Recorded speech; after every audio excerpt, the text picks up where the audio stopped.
सुप्रभात बच्चों। आज हम कक्षा 8 में पाठ 15 पढ़ेंगे। अविस्मरणीय गोवा यात्रा, अनोखी गोवा यात्रा। इसमें आप देख रहे हैं कि एक चित्र के माध्यम से आपको गोवा का दृश्य दिखाया गया है कि किस तरह से लोग समुद्र के किनारे घूम रहे हैं। इस पाठ में अभिनव ने पत्र के माध्यम से गोवा का दृश्य, उसकी यात्रा के बारे में परिजात को बताया है। तो आप ध्यान से सुनेंगे। प्रिय परिजात, सस्नेहम नमः, सस्नेह नमस्कार। अहम परह एव परिवारेण सह गोवा यात्राया प्रतिनिवृत्तः। मैं परसों ही परिवार के साथ गोवा यात्रा से लौटा हूँ। 10 दिवसीय इयम यात्रा अभूतपूर्वा आनंदिता रोमांचकारिणी च आसीत्। 10 दिन की यह गोवा यात्रा बहुत ही अनोखी, आनंद देने वाली और रोमांचकारी थी। गोवा एक्सप्रेस रेल यानेन गमन आगमनस्य यात्रा सर्वथा सुविधामयी आसीत्। गोवा एक्सप्रेस रेल के द्वारा जाने आने के कारण हमेशा यात्रा सुविधामयी होती है। गोवा भारतस्य लघुतम प्रांत वर्तते। गोवा भारत का सबसे छोटा प्रांत है। पूर्व तु अयं राज्य प्राय 500 वर्षाणि यावत् पुर्तगालदेशस्य उपनिवेश आसीत्। पहले से ही यह राज्य 500 वर्षों तक पुर्तगाल देश का उपनिवेश रहा था।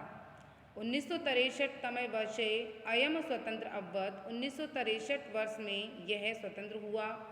महाभारते अपि अस्य उल्लेख गोपराष्ट्र इति रूप प्राप्यते। महाभारत में भी इसका उल्लेख गोपराष्ट्र के नाम से ही पाया जाता है, यानी कि इसका जो पुराना नाम है वो है गोपराष्ट्र। गोवा इति नाम पुर्तगाल देशेन दत्तम। गोवा, यह नाम पुर्तगाल देश ने दिया है। अद्यापि जनान भाषायाम वेशभूषायाम भोजने नृत्य संगीत कलासु। आज भी लोग भाषा, वेशभूषा, भोजन, नृत्य संगीत कला के कारण यूरोपीय प्रभाव स्पष्टतया दृश्यते। यूरोपीय प्रभाव दिखाई देता है। आज भी लोगों की संस्कृति, पहनावे, खान पान आदि पर यूरोपीय प्रभाव दिखाई देता है। अस्य रमणीय राज्यस्य प्रमुख उद्योग पर्यटनम वर्तते। इस सुंदर राज्य का प्रमुख उद्योग पर्यटन है। लोह खनिजम अपि अत्र प्रचुर मात्राया मिलति। लोह खनिज भी यहाँ प्रचुर मात्रा में मिलता है। अस्य चीन जापान देशयो निर्यात भवति। इसका चीन, जापान आदि देशों के साथ निर्यात होता है। अस्य प्रांतस्य काजव फलम अति प्रसिद्धा यस्य निर्यातम सुदूर यावत यूरोप देशेषु चापि भवति। इस प्रांत में काजू फल बहुत ही प्रसिद्ध हैं, जिसका निर्यात दूर दूर के देशों में, यूरोप आदि देशों में भी होता है। अन्य कृषि उत्पादा नारिकेलम, पूगः, अनानस, कदली फलम आदि च सन्ति। अन्य कृषि उत्पादों में नारियल, सुपारी, अनानास, केला आदि हैं। अस्य राजधानी पणजी मांडवो नद्या तटे अस्ति। इस राज्य की राजधानी पणजी, जो कि मांडवी नदी के तट पर है। अत्र आगत्य रिवर क्रूज पर्यटकेषु विशेष लोकप्रिय। यहाँ आए हुए लोगों के लिए, पर्यटकों के लिए रिवर क्रूज बहुत ही लोकप्रिय है। गोवा राज्य से सागर तटा विश्व प्रसिद्धा। गोवा राज्य का सागर तट विश्व में प्रसिद्ध है। अस्माकं यात्री निवास कलंगू बीचः इत्यस्य निकटे एव आसीत्। हमारा यात्री निवास स्थान जो था वो कलंगू बीच के निकट ही था। सागर तटे स्थिता सूर्योदयस्य सूर्यास्तस्य च दर्शनम अद्भुत रोमांचम जनयन्ति। सागर के तट पर स्थित सूर्योदय और सूर्य अस्त के कारण उसका दर्शन हमें अद्भुत ही, अनोखा ही रोमांच उत्पन्न कर रहा था।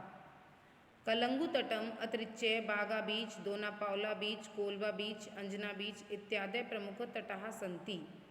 कलंगू तट के अतिरिक्त यहाँ बागा बीच, दोनापावला बीच, कोबला बीच, अंजना बीच आदि प्रमुख तट हैं।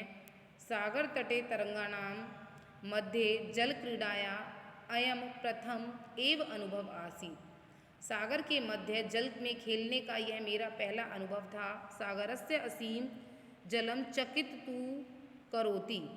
सागर का असीम जल चकित करता है। एव हर्षम भय चापी सह एव उत्पाद्यति। हर्ष और भय भी साथ में उत्पन्न करता है। मतलब ये इतना अपर्याप्त जल जो है वो उसे देखकर हम चकित तो होते हैं, परंतु यह हमें हर्ष और भय का भी अनुभव कराता है। अत्र वयं Saint Francis Church, Pilar Seminary, Holy Spirit आदीनि प्रसिद्धानि गिरजास्थलानि अपश्याम। यहाँ हम सब ने Saint Francis Church, Pilar Seminary, Holy Spirit आदि प्रसिद्ध गिरजाघरों को भी देखा। एतैः सह अत्र कामाक्षी, शांता दुर्गा, सप्त वेंकटेश्वराय आदय देवालय अपि प्रसिद्धाः। यहाँ पर कामाक्षी मंदिर, शांता दुर्ग मंदिर, सप्त वेंकटेश्वराय मंदिर आदि प्रसिद्ध हैं। सत्यम इयम यात्रा मम हृदय सदैव अंकिता भविष्यति। यह यात्रा मेरे हृदय में हमेशा ही अंकित होगी। यद्यपि अवसरम भवेत्, यदि अवसर मिले, तदा त्वमपि, तब तुम भी, परिवारेण मित्रे वा, परिवार या मित्रों के साथ, गोवा दर्शनाय अवश्यम गच्छे, गोवा दर्शन के लिए अवश्य ही जाओ। शेष शुभम, शेष सब कुछ यहाँ कुशल है। तब मातृ पितृभ्याम मम प्रणामा, तुम्हारे माता पिता के चरणों में मेरा प्रणाम। अनुजायै सस्नेह नमः, छोटे भाई को सस्नेह नमस्कार। उत्तरम शीघ्रम देयम, उत्तर शीघ्र देना। तब अभिन्न मित्र, तुम्हारा अभिन्न मित्र अभिनव। इस प्रकार से हमारा पूरा पाठ पूर्ण हो जाता है। विद्यार्थी, आप लोगों को भी ये पाठ पुनः पढ़ना है और गोवा यात्रा का अनुभव ग्रहण करना है। धन्यवाद।